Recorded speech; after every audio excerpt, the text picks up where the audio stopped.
ಸ್ನೇಹಿತರೆ, ಮಕರ ಸಂಕ್ರಮಣ ಬಂತೆಂದರೆ ಮಲೆನಾಡು ಕರಾವಳಿ ಭಾಗಗಳಲ್ಲಿ ಕುಸುರೆಳ್ಳು ಅಥವಾ ಸಂಕ್ರಾಂತಿ ಕಾಳು ಮಾಡೋದು, ಬೆಂಗಳೂರು ಮೈಸೂರು ಭಾಗಗಳಲ್ಲಿ ಸಕ್ಕರೆ ಅಚ್ಚು ಮಾಡುವ ಸಾಂಪ್ರದಾಯಿಕ ಪದ್ಧತಿಯನ್ನು ಮನೆ ಮನೆಗಳಲ್ಲಿ ಕಾಣಬಹುದಿತ್ತು.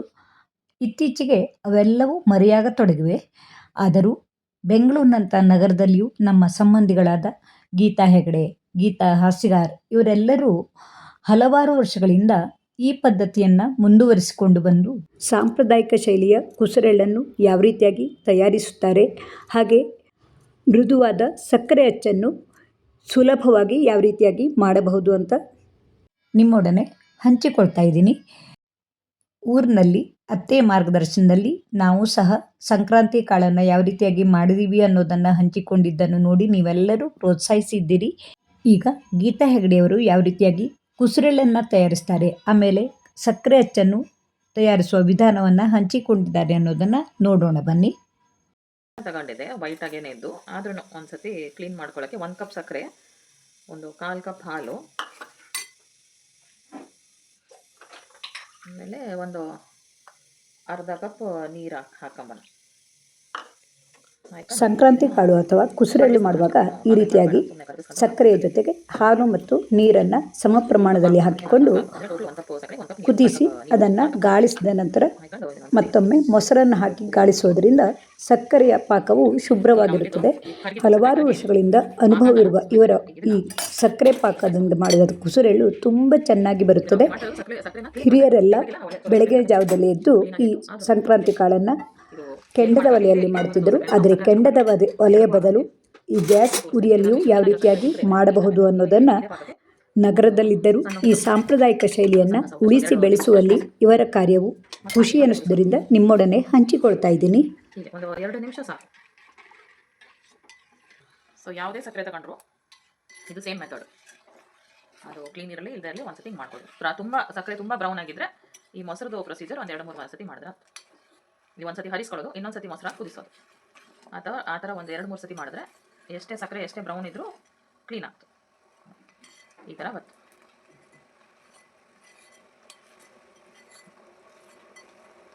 ಈ ಥರ ಮೇಲೆ ಬರ್ತದೆ. ನಮ್ಮ ಸಕ್ಕರೆ ವೈಟ್ ಇದ್ದದ್ರಿಂದ ಕಲರ್ ಚೇಂಜ್ ಆಗಿಲ್ಲ, ಇಲ್ಲಾಂದರೆ ಈ ಮೊಸರು ಫುಲ್ ಬ್ರೌನ್ ಆಗುತ್ತೆ. ಆ ಕಸ ಸಕ್ಕರೆಯಲ್ಲಿರೋ ಕಸ ಎಲ್ಲ ಈ ಮೊಸರಲ್ಲಿ ಕೂತು ಹೋಗ್ತದೆ. ಈ ರೀತಿ ಹಾರಿಸ್ಕೊಂಡ್ರೆ ಈಗ ನಮ್ಮ ಪಾಕ ರೆಡಿ ಆಗ್ತದೆ.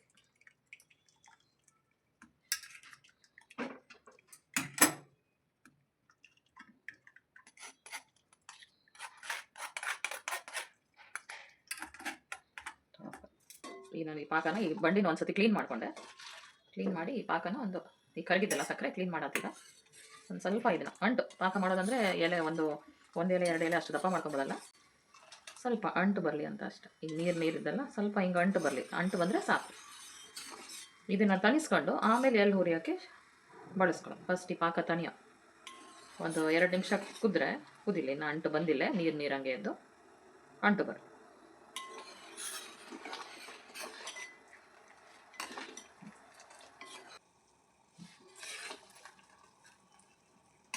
ಈಗ ಕುದೀತಾ ಇದ್ದು ಪಾಕ ಕುದೀತಾ ಇದ್ದು ಸಾಕೀಗ. ಈಗ ಹಿಂಗೆ ಮುಟ್ಟಿದ್ರೆ ಅಂಟವು ಅಷ್ಟೆ. ಈಗ ಅಂಟು ಬಂಜು ಈಗ ಮುಟ್ಟಿದ್ರೆ ಅಂಟಾಗ್ತು ಸಾಕು. ಇಷ್ಟಿದ್ರೆ ಸಾಕು. ದಪ್ಪ ಹಾಪಲಾಗ ದಪ್ಪ ಆದರೆ ಮುಳ್ಳು ಚೆನ್ನಾಗಿ ಗೊತ್ತಿಲ್ಲ, ದಪ್ಪ ಮುಳ್ಳು ಬತ್ತು ಹಿಂಗೆ ಸಪೂರಕ್ಕೆ ಬತ್ತಿಲ್ಲ, ಅದಕ್ಕೆ ಸಾಕು. ಇಷ್ಟು ಸಾಕು. ಈಗ ಇದನ್ನು ತಣಿಸ್ಕೊಂಡು ನಾನು ಕಡೆಗೆ ಇದನ್ನು ಬಳಸ್ಕೊಂಡ್ರೆ ಆಯ್ತು. ಅದು ಹೆಂಗೆ ಬಳಸೋದು ತೋರಿಸ್ತೀನಿ. ಇದನ್ನೆಲ್ಲ ಹಾಕಿದ್ದೀನಿ ನೋಡಿ. ಗೋಡಂಬಿ, ಆಮೇಲೆ ಜೀರಿಗೆ, ಎಳ್ಳು, ಬಡೆ ಸೊಪ್ಪು, ಆಮೇಲೆ ಬೀಜಗಳು, ಆಮೇಲೆ ಸ್ವಲ್ಪ ಏಲಕ್ಕಿ ಹಾಕಿದ್ದೀನಿ. ಹಾಕಿ ಇನ್ನು ಹುರಿಯೋಕ್ಕೆ ಶುರು ಮಾಡ್ತೀನಿ. ಇನ್ನು ಹುರಿತಾ ಮಧ್ಯೆ ವಿಡಿಯೋ ತೆಗೆದು ಹಾಕ್ತೀನಿ. ಈ ಥರ ನಾವು ಕೈಯಲ್ಲೇ ಹುರಿಬೇಕು. ಒಂದು ಚೂರು ಸಕ್ಕರೆ ಪಾಕನ ಈ ಥರ ಕ್ಲೀನ್ ಮಾಡಿ ಇಟ್ಕೊಂಡಿದ್ದೀವಿ. ಈ ಥರ ಕ್ಲೀನ್ ಮಾಡಿ ಮೊಸರು ಹಾಲು ಹಾಕಿ ಕಾಯಿಸಿ ಇಟ್ಕೊಂಡಿದ್ದೀನಿ. ಈಗ ಇದನ್ನು ಒಂದು ಚೂರು ಹಾಕಿ ಹುರಿತಾ ಹೋಗೋದು ಸಣ್ಣ ಬೆಂಕಿಯಲ್ಲಿ. ಬಂಡಿ ತುಂಬ ಬಿಸಿ ಆದಾಗ ಒಂದು ಚೂರು ಗ್ಯಾಸನ್ನು ಆಫ್ ಮಾಡ್ಕೊಳ್ಳೋದು, ಮತ್ತೆ ಹಚ್ಚಿ ಈ ಥರ ಮಾಡ್ತಾ ಹೋಗೋದು. ಶೇಡ್ ನೋಡಿ, ಫಸ್ಟ್ ಡೇ ನಾನು ತೋರಿಸಿದ್ದು ಶುರು ಮಾಡಿದಾಗ ಈಗ ಸ್ವಲ್ಪ ಸ್ವಲ್ಪ ಪಾಕ ಹಾಕಿ ಹುರಿದು ಅದು ಈಗ ನಾನು ಒಂದು 5-6 ದಿನಕ್ಕೆ 1 ತಾಸು ಮಾಡಿದ್ದೇನೆ, ಅಂದರೆ ಹುರಿದಿದ್ದೇನೆ. ಈ ರೀತಿ ಹುರಿಬೇಕು. ನಾನೀಗ ದೊಡ್ಡ ಕಾಳನ್ನ ಸ್ವಲ್ಪ ಬೇರೆ ಮಾಡ್ಕೊಂಡಿದ್ದೀನಿ. ಮಾಡಿಕೊಂಡು ಈ ಥರ ಒಂದು ಸಣ್ಣ ಬೆಂಕಿಯಲ್ಲಿ ಬಂಡಿ ತುಂಬ ಬಿಸಿ ಆದಾಗ ಗ್ಯಾಸ್ ಆಫ್ ಮಾಡ್ಕೊಳ್ಳೋದು. ಆಮೇಲೆ ಮತ್ತೆ ಬಂಡಿ ತಣ್ಣದಾಗ ಸ್ವಲ್ಪ ಸ್ವಲ್ಪ ಹಿಂಗೆ ಸಕ್ಕರೆ ಪಾಕ ಹಾಕಿ ಹುರಿತಾ ಹೋಗೋದು. ಹೀಗೆ ದೊಡ್ಡದಾಗ್ತಾ ಹೋಗುತ್ತೆ. ಸೊ ನಾವು ಯಾವ ಸೈಜ್ ಬೇಕಾದರೂ ಆ ಸೈಜ್ ಮಾಡ್ಕೋಬೋದು. ನಾನು ಇನ್ನೂ 2 ದಿನ ಆದಮೇಲೆ ನಿಮಗೆ ಮತ್ತೆ ತೋರಿಸ್ತೀನಿ. ಸೊ ನನಗೆ ಟೈಮ್ ಇಲ್ಲ ದಿನ ತುಂಬ ಟೈಮ್ ಹುರಿಲಿಕ್ಕೆ. ಸೊ ಹಾಗಾಗಿ ದಿನ 1 ತಾಸು ಅಂತ ಟ್ರೈ ಮಾಡ್ತೀನಿ. ಇದು ಒಂದು 5ನೇ ದಿನ ಇದು ನಂದು. ಈ ಎಳ್ಳು ಮಾಡಿದಾಗ ಈ ಬಾಟಲ್ ತೋರಿಸಿದ್ದೆ ನಾನು ನಿಮಗೆ. ಇದು ನಾನು ರಾಶಿ ವರ್ಷ ಆಯ್ತು, ತುಂಬ ವರ್ಷ ಆಯಿತು ನಾನು ತಗೊಂಡು. ಅದಕ್ಕೆ ಇದರಲ್ಲಿ ನಾನು ಏನು ಮಾಡುತ್ತೆ, ಹಿಂಗೆ ಒಂದೊಂದಾಗಿ ಸ್ವಲ್ಪ ಸ್ವಲ್ಪ ಹಾಕ್ತಾ ಹೋದರೆ ಚೆಲ್ಲತ್ತೆ, ಗ್ಯಾಸ್ ಮೇಲೆಲ್ಲ ಚೆಲ್ಲತ್ತಂತ ನಾನು ಈ ಥರ ಒಂದು ಹಿಂಗೆ ತುಂಬಿಸ್ಕತ್ತೆ. ತುಂಬಿಟ್ಕೊಂಡು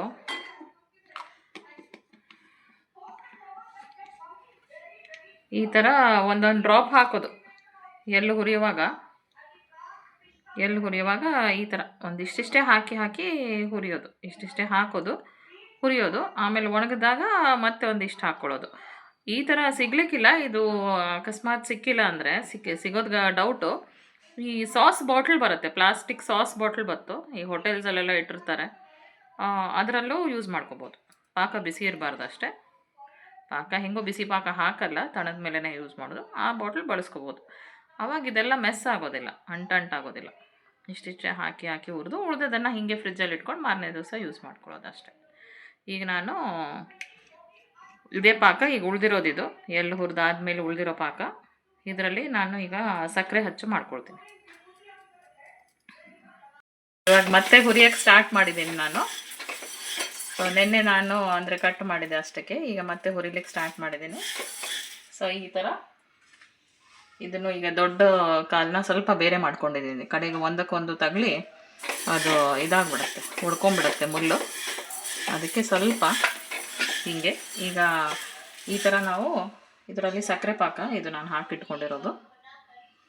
ಈ ಥರ ಒಂದು ಚೂರೇ ಹಾಕ್ಕೋಬೇಕು, ಜಾಸ್ತಿ ಹಾಕಿದ್ರೆ ಅದು ಬಂಡಿಗೆ ಹೋಗುತ್ತೆ. ಸೊ ಅದು ಯೂಸ್ ಇಲ್ಲ. ಸೊ ಈ ಥರ ಈಗ ನಾನು ತುಂಬ ಇದು ಬಂಡಿ ಬಿಸಿ ಆದಾಗ ಗ್ಯಾಸ್ ಆಫ್ ಮಾಡ್ಕೊಳ್ಳೋದು. ಆ ಬಿಸಿ ಬಂಡಿಯಲ್ಲೇ ಹುರಿತಾ ಹೋಗೋದು. ಮತ್ತೆ ತಣ್ಣದಾಗ ಮತ್ತೆ ಹಚ್ಕೊಳ್ಳೋದು ಗ್ಯಾಸ್ನ.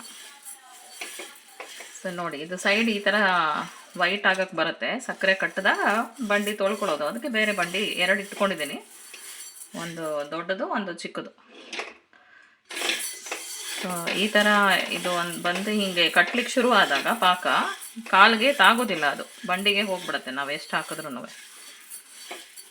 ಅದಕ್ಕೆ ಆವಾಗ ಇದಕ್ಕೆ ಹಾಕ್ಕೊಳ್ಳೋದು, ಈ ಥರ ದೊಡ್ಡ ಬಂಡಿಗೆ ಹಾಕ್ಕೊಳ್ಳೋದು. ನೋಡಿ ಈ ಥರ ವೈಟ್ ಆಗಿದೆಯಲ್ಲ, ಇದನ್ನು ಈಗ ಒಂದು ಸತಿ ಒಮ್ಮೆ ತೊಳ್ಕೊಳ್ಬೇಕು. ಅದೇ ಥರ ನಾನು 2 ಇಟ್ಕೊಂಡು ಚೇಂಜ್ ಮಾಡ್ಕೊಂಡು ಮಾಡ್ತಾ ಇರ್ತೀನಿ, ಅಂದರೆ ಟೈಮ್ ವೇಸ್ಟ್ ಆಗಬಾರ್ದು ಅಂತ.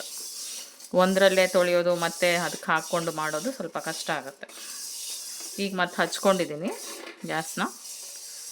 ಈ ಥರ ತುಂಬ ಹಗುರಕ್ಕೆ, ಅದು ತುಂಬ ರಫಾಗಿ ಮಾಡಬಾರ್ದು, ಕಡೆಗೆ ಮುಳ್ಳೆಲ್ಲ ಮತ್ತೆ ಒಡೆಯುತ್ತೆ. ಸೊ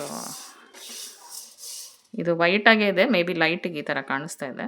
ನಾನು ಎಂಡಲ್ಲಿ ನಿಮಗೆ ಸರಿಯಾಗಿ ತೋರಿಸ್ತೀನಿ. ಹಗಲಲ್ಲಿ ಇದು ನಾನು ರಾತ್ರಿ ಹುರಿಯೋದು, ನನಗೆ ಹಗಲಲ್ಲಿ ಟೈಮ್ ಆಗೋದಿಲ್ಲ. ಸೊ ಸಾಯಂಕಾಲ ಹುರಿಯೋದು ನಾನು. ಈ ಥರ ಒಂದು ಚೂರು ಹಾಕಿ ನಿಮಗೆ ಎಷ್ಟು ದಿನ ಹುರಿತಾ ಹೋಗ್ತಿರೋ ಅಥವಾ ಎಷ್ಟು ಟೈಮ್ ಹುರಿತಾ ಹೋಗ್ತಿರೋ ಅಷ್ಟು ದೊಡ್ಡದಾಗ್ತಾ ಹೋಗುತ್ತೆ. ಈಗ ನಾನು ಡೈಲಿ ಮೇ ಬಿ 1-1.5 ತಾಸು ಮಾಡ್ತೀನಿ ಅಷ್ಟೇ, ಅದಕ್ಕಿಂತ ಜಾಸ್ತಿ ನಾನು ಮಾಡಲ್ಲ. ಇನ್ನೂ ಒಂದು 2 ದಿನ ನೋಡ್ತೀನಿ ಎಷ್ಟು ಬರುತ್ತೋ ಅಷ್ಟು. ಆಮೇಲೆ ಎಂಡಲ್ಲಿ ನಿಮ್ಗೆ ತೋರಿಸ್ತೀನಿ ಮತ್ತೆ. ತೊಳ್ಕೊಬೇಕು. ಈ ಥರ ಅಂಟಿರೋದ್ರಲ್ಲಿ ಮಾಡಿದ್ರೆ ಬರೋದಿಲ್ಲ ಅದು. ಈ ಥರ ಚೆನ್ನಾಗಿ ತೊಳ್ಕೊಂಡು ಒಂದು ಸತಿ ಒಳ್ಳೆ ನೀರಲ್ಲೂ ತೊಳ್ಕೊಂಡು ಮತ್ತೆ ತಯಾರು ಮಾಡ್ಕೋಬೇಕು. ಮತ್ತು ಇದೇ ಥರ ರಬ್ಬರ್ ಬ್ಯಾಂಡ್ ಹಾಕಿ ರೆಡಿ ಮಾಡ್ಕೋಬೇಕು. ಇದೇ ಥರ ಅಂಟಿರೋದ್ರಲ್ಲಿ ಮಾಡಿದ್ರೆ ಅದು ಬರೋದು, ಮತ್ತೆ ಒಡೆಯೋದು.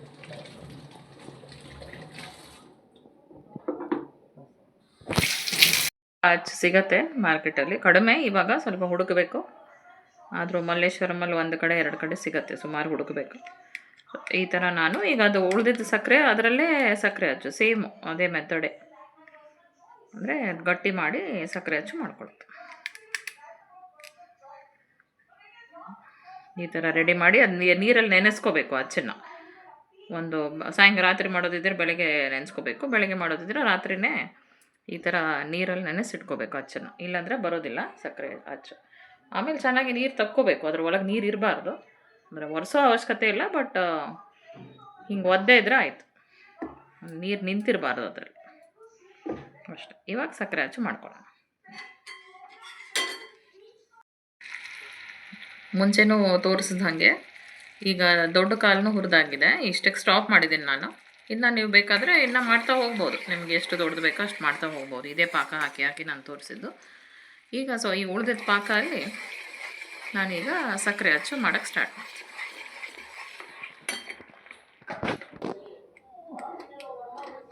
ಅದು ಆವಾಗ ನಾವು ಸ್ಟವ್ ಮೇಲೆ ಇಟ್ಟು ತೋರಿಸ್ದೆ. ಈಗ ಗ್ಯಾಸಿಂದ ಇಳಿಸಿ, ಗ್ಯಾಸ್ ಮೇಲೇ ತುಂಬ ಟೈಮ್ ಇಟ್ಟು ಮಾಡಬಾರ್ದು, ಅವಾಗ ತುಂಬ ಗಟ್ಟಿಯಾಗಿ ಸೀದು ಹೋಗುತ್ತೆ, ಇಲ್ಲಾಂದರೆ ಕಲ್ಲು ಥರ ಆಗಿಬಿಡುತ್ತೆ, ತುಂಬ ಗಟ್ಟಿ ಆಗುತ್ತೆ. ಅದಕ್ಕೆ ಇಳಿಸ್ಕೊಂಡು ಈ ಥರ ತಿಕ್ತಾ ಹೋಗೋದು. ಅದು ತನ್ನಾಗಿ ನೋಡಿ ಕಲರ್ ಚೇಂಜ್ ಆಗಿ ಇಲ್ಲೇ ಕಟ್ಟಲು ಅನ್ನಕ್ತು. ಈಗ ಬತ್ತಾಸಗೂ ಸೇಮ್ ಮೆಥಡು. ಬತ್ತಾಸು ಒದ್ದೆ ಬಟ್ಟೆಗೆ ಹಾಕ್ತು, ಇದು ಅಚ್ಚಿಗೆ ಹಾಕ್ತು, ಅಷ್ಟೇ ಡಿಫ್ರೆನ್ಸ್.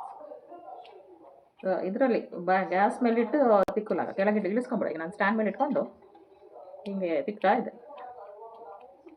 ಯಾಕಂದರೆ ಬಂಡಿನೂ ದಪ್ಪ ಇರ್ತು, ಬಿಸಿ ಇರ್ತು. ಅದಕ್ಕೆ ಹಿಂಗೆ ಮಾಡ್ತಾ ಆಟೋಮ್ಯಾಟಿಕ್ಲಿ ವೈಟ್ ಆಗ್ತು.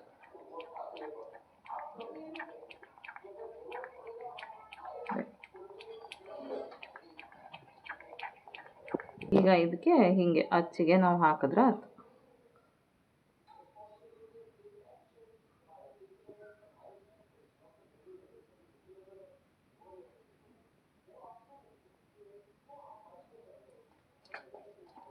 ಇನ್ಕೇಸ್ ಸ್ವಲ್ಪ ದಪ್ಪ ಆಗೋಯ್ತು ಅಂತ ಅನಿಸಿದ್ರೆ ಹಾಕೋ ಅಷ್ಟಕ್ಕೆ ಒಂದು ಡ್ರಾಪ್ ನೀರು.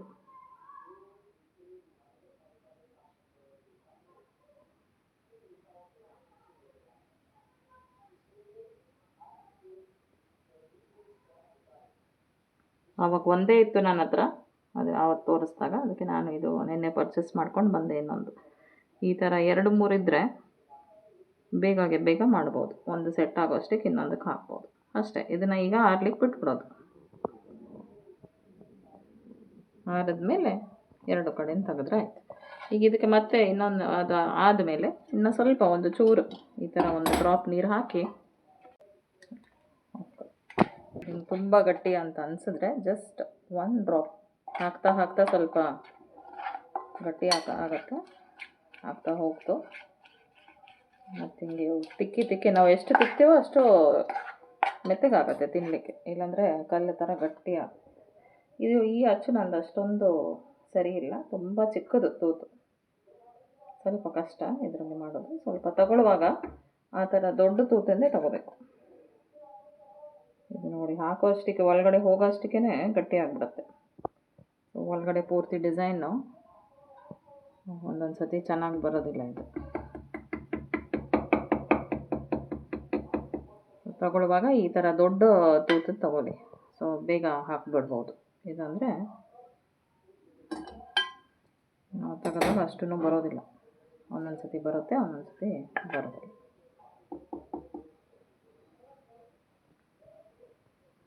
ಅಷ್ಟೇ, ಈಸಿ. ಸ್ವಲ್ಪ ಹದ ನೋಡ್ಕೋಬೇಕು ಅಷ್ಟೇ, ಇನ್ನೇನು ಅದು ಕಷ್ಟದ ಕೆಲಸ ಏನಲ್ಲ. ಬಟ್ ಮಾಡೋಕ್ಕೆ ಸ್ಟಾರ್ಟ್ ಮಾಡಿದ್ರೆ ಬರೋದಿಲ್ಲ ಅಂತೇನಿಲ್ಲ. ಬಟ್ ಅದೇ ಗ್ಯಾಸ್ ಕೆಳಗೆ ಇಟ್ಕೊಂಡು ಮಾಡಬೇಕು ಈ ಕೆಲಸ ಎಲ್ಲ. ಗ್ಯಾಸ್ ಮೇಲೆ ಇಟ್ಕೊಂಡು ಮಾಡಿದ್ರೆ ಇದು ಇಷ್ಟನ್ನು ಸೀದೋಗಿ ಎಲ್ಲ ಹಾಳಾಗುತ್ತೆ.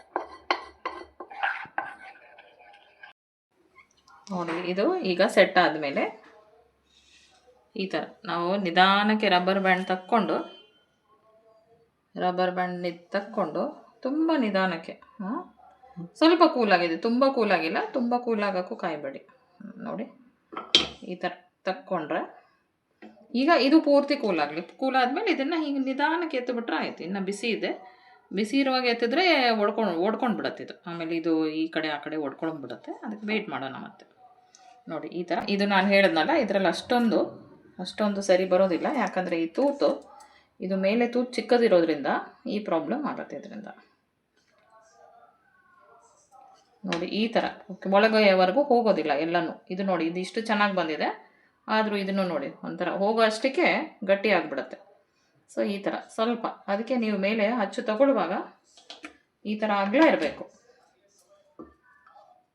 ಈ ಥರ ಮೇಲೆ ಇಷ್ಟು ಚಿಕ್ಕದಾಗಿರಬಾರ್ದು, ಇದು ಹೋಲ್ ದೊಡ್ಡದಾಗಿರಬೇಕು. ಎರಡು ಕೂಡಿಸ್ದಾಗ, ಈಗ ಎರಡು ಕೂಡಿಸ್ದಾಗ ನೋಡಿ, ಇದ್ರದ್ದು ನೋಡಿ, ಇದ್ರದ್ದು ನೋಡಿ, ಇದ್ರದ್ದು ನೋಡಿ, ಡಿಫ್ರೆನ್ಸ್ ನೋಡಿ. ಸೊ ತಗೊಳ್ಳುವಾಗ ಆ ಥರ ಅಚ್ಚು ಸೆಲೆಕ್ಟ್ ಮಾಡಿ ತೊಗೋಬೇಕು. ಈ ಥರ ತೊಗೊಂಡ್ರೆ ಆ ಥರ ಆಗುತ್ತೆ, ತುಂಬ ಟೈಮನ್ನು ಹಿಡಿಯುತ್ತೆ. ಆಮೇಲೆ ಈ ಥರ ವೇಸ್ಟೇಜ್ ಏನಾಗಲ್ಲ, ಮತ್ತು ಕರಗಿಸ್ಕೋಬೋದು, ಅದ್ರ ಟೈಮ್ ವೇಸ್ಟ್. ಹೀಗೆ ಗೀತಕ್ಕ ಅವರು ಮಾಡಿದ ಸಕ್ಕರೆ ಅಚ್ಚು ಮತ್ತು ಕುಸುರೆಳ್ಳು ನಿಮಗೂ ಖುಷಿ ಅನಿಸಿರಬಹುದು. ಹಾಗೆಯೇ ಗೀತಾ ಹಾಸ್ಯಗಾರರವರು ಯಾವ ರೀತಿಯಾಗಿ ಹಲವಾರು ವರ್ಷಗಳಿಂದ ಈ ಕುಸುರೆಳ್ಳನ್ನು ಮಾಡ್ತಾ ಇದ್ದಾರೆ ಅಂತ ಅನ್ನೋದನ್ನು ನೋಡೋಣ ಬನ್ನಿ. ಇದು ನಾನು ಈ ಸಲ ಮಾಡಿರುವಂಥ ಸಂಕ್ರಾಂತಿ ಕಾಳು. ಇದು ಎಳ್ಳಿದೆ ಇದರೊಳಗಡೆ. ಆಮೇಲೆ ಇದು ಮುಂದಕ್ಕೆ ಇರುತ್ತಲ್ಲ ಚುರುಮುರಿ, ಅದನ್ನು ಹಾಕಿ ಮಾಡಿದ್ದೀನಿ. ಪ್ರತಿ ಸಲ ನಾನು ಕಡಲೆಕಾಯಿ ಬೀಜ, ಆಮೇಲೆ ಹುರುಗಡ್ಲೆ, ಏಲಕ್ಕಿ, ಕುಂಬಳಕಾಯಿ ಬೀಜ ಇಂಥದನ್ನೆಲ್ಲ ಹಾಕಿ ಮಾಡ್ತಿದ್ದೆ. ಆದರೆ ಈ ಸರಿ ಸ್ವಲ್ಪ ಚೇಂಜ್ ಇರಲಿ ಅಂತ ಈ ಮುಂಡಕ್ಕಿ ಹಾಕಿ ಮಾಡಿದ್ದೀನಿ. ಮುಂಡಕ್ಕಿ ಮತ್ತು ಇದು ಎಳ್ಳು. ನಾನು ಶುರು ಮಾಡುವಾಗ ಸ್ವಲ್ಪನೇ ಒಂದು 2 ಡ್ರಾಪ್ ಅಷ್ಟು ಸಕ್ಕರೆ ಪಾಕ ಹಾಕ್ಕೊಂಡು ಮಾಡ್ತಾಯಿರ್ತೀನಿ. ಆಮೇಲೆ ತಟ್ಟೆಗೆ ಒಂದು ಚೂರು ಹಿಡ್ಕೊಂಡು ಅಂದ ತಕ್ಷಣ ಅದನ್ನು ತೊಳೆದು ಒರೆಸ್ಕೊಂಡು ಸ್ವಲ್ಪ ಬಿಳಿ ಬಟ್ಟೆನೇ ಇಟ್ಕೊಂಡಿರ್ತೀನಿ ಎಲ್ಲದಕ್ಕೂ, ಅಂದರೆ ಕ್ಲೀನಾಗಿ ಬಿಳಿಯಾಗಿ ಬರಲಿ ಅಂತ. ಆಮೇಲೆ ಇಲೆಕ್ಟ್ರಿಕ್ ಹೀಟ್ರ್ನಲ್ಲಿ ಮಾಡೋದು ನಾನು, ಗ್ಯಾಸ್ನಲ್ಲಿ ಮತ್ತು ಶೇಕಡಿ ಒಲೆಯಲ್ಲಿ ಮಾಡಲ್ಲ, ಎಲೆಕ್ಟ್ರಿಕ್ ಹೀಟ್ರ್ನಲ್ಲೇ ಮಾಡೋದು. ಈ ಸಲ ಮಾಡಿ ಮುಗಿದೋಗಿದೆ, ಈಗ ಮುಗಿದಿದ್ದನ್ನು ತೋರಿಸ್ತಾ ಇದ್ದೀನಿ. ಈ ಥರ ಸಕ್ಕರೆ ಪಾಕ ಮೊದಲು ಶುರು ಮಾಡುವಾಗ 1-2 ಡ್ರಾಪು ಹಿಂಗೆ ಹಾಕ್ಕೊಂಡು ಮಾಡೋದು. ಆಮೇಲೆ ಸ್ವಲ್ಪ ದೊಡ್ಡದಾಗಿ ಬರ್ತಾಯಿದೆ ಅನ್ನುವಾಗ ಅದಕ್ಕೆ ಮತ್ತೊಂದು ಚೂರು ಜಾಸ್ತಿ ಹಾಕ್ಕೊಂಡು ಮಾಡ್ತೀನಿ, ಚಮಚದಲ್ಲೇ ಹಾಕ್ಕೊಳ್ಳೋದು. ಆಮೇಲೆ ಮುಳ್ಳು ಬಂದು ಸ್ವಲ್ಪ ಪಾಕ ಹಾಕಿದ ತಕ್ಷಣ ಅದು ಏನಾಗುತ್ತೆ, ಸ್ವಲ್ಪ ಹಸಿಯಾಗಿರುತ್ತಲ್ಲ, ಅದು ಸ್ವಲ್ಪ ಒಣಗುವಷ್ಟು ಹೊತ್ತು ಬಿಟ್ಟು ಈ ಥರ ಕೈಯಲ್ಲಿ ಹಿಂಗೆ ಮಾಡಿಕೊಂಡು, ಆಮೇಲೆ ಬೀಸಣಿಕೆ ಇರುತ್ತಲ್ಲ, ಬೀಸಣಿಕೆಯಿಂದ ಸ್ವಲ್ಪ ಗಾಳಿ ಬೀಸ್ಕೊತೀನಿ ಅದ್ರ ಮೇಲೆ, ಈ ಕಾಳುಗಳ ಮೇಲೆ. ಆಗ ಅದು ಸ್ವಲ್ಪ ಮುಳ್ಳು ಬಂದು ಹೀಗೆ ನಾವು ಮಾಡಿದ್ರೆ ಅದು ಒಂದ್ರ ಮೇಲೆ ಒಂದು ಬಿದ್ದು ಹೀಗೆ ಒಂದೊಂದು ಚೂರು ಉದುರ್ಕೊಂಡು ಬರುತ್ತೆ ಕೆಳಗಡೆಗೆ. ಆ ಥರ ಮುಳ್ಳು ಬರೋದು ಸ್ವಲ್ಪ ಜಾಸ್ತಿ ಬರುತ್ತೆ ಆ ಥರ ಮಾಡಿಕೊಂಡ್ರೆ. ಹಾಗಾಗಿ ನಾನು ಅದನ್ನು ಹಂಗೆ ಮಾಡ್ತೀನಿ. ಇದು ಮುಂಡಕ್ಕಿನೂ ಅದೇನೆ, ಅದ್ರ ಜೊತೆಗೇ ಒಟ್ಟಿಗೆ ಮಾಡಿರೋದು. ಮಾಡಿ ಮುಗಿದ ಮೇಲೆ ಈಗ ಇದನ್ನು ಬೇರೆ ಬೇರೆ ಮಾಡಿ ಇಟ್ಟಿದ್ದೀನಿ. ಇದು ನಂದು ಈ ವರ್ಷದ ಸಂಕ್ರಾಂತಿ ಕಾಳು. ನಾನು ಇದಿಷ್ಟು ಸಂಕ್ರಾಂತಿ ಕಾಳು ಮಾಡೋದಕ್ಕೆ ಈ ಲೋಟದಲ್ಲಿ 2 ಲೋಟದಷ್ಟು ಸಕ್ಕರೆ ತಗೊಂಡಿದ್ದೆ. ಆಮೇಲೆ ಇದು ಒಂದು 2.5 ಚಮಚದಷ್ಟು ಎಳ್ಳಿರ್ಬೋದು. ಪುಟ್ಟ ಲೋಟದಲ್ಲಿ ಒಂದು 1/4 ಲೋಟದಷ್ಟಿದೆ. ಆಮೇಲೆ ಅದೇ ಲೋಟದಲ್ಲಿ ಒಂದು ಅರ್ಧ ಲೋಟದಷ್ಟು ಮುಂಡಕ್ಕಿ ಹಾಕ್ಕೊಂಡಿದ್ದೆ.